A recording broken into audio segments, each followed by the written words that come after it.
I really love gardening because it teaches me a lot about life.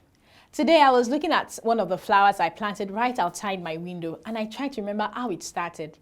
This beautiful flower initially started as a seed that I had to plant. Before I knew it, it was a young seedling. Then it began to mature and produce flowers. Eventually, I could get seeds from this same flower to plant again. Isn't that such a beautiful cycle? It isn't only flowers that have cycles though. Livestock parasites also have life cycles, and we'll be discussing one of the most important ones today. It is important to study the life cycles of these parasites because of the damage they can cause to livestock. The life cycle of the tick consists of 4 main stages, which are egg, larva, nymph, and adult stages. A tick exhibits sexual dimorphism. This means that there are 2 distinct forms, which are the male and female forms.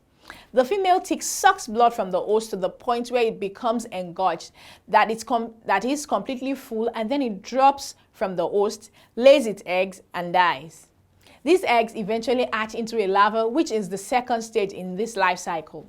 These larvae have 6 legs and it crawls into the ground and attaches itself to the skin of passing or grazing animals. The larva also feeds on the blood and drops to the ground. The larva in the second stage will eventually molt into a nymph that has 8 legs. This is the third stage.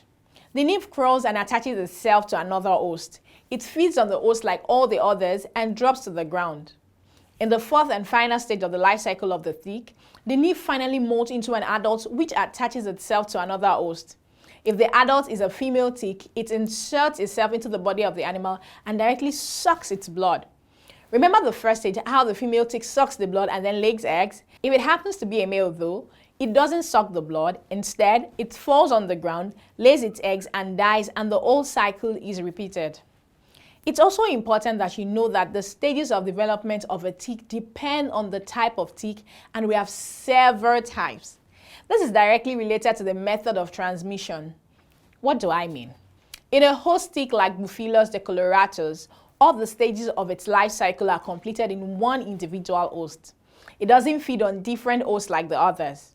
This also means that it transmits the disease through its eggs, so it is transovarian. The 2 host tick like Rhipicephalus eversti feed on only 2 hosts. The larva and nymph feed on one, while the adult feeds on the second host.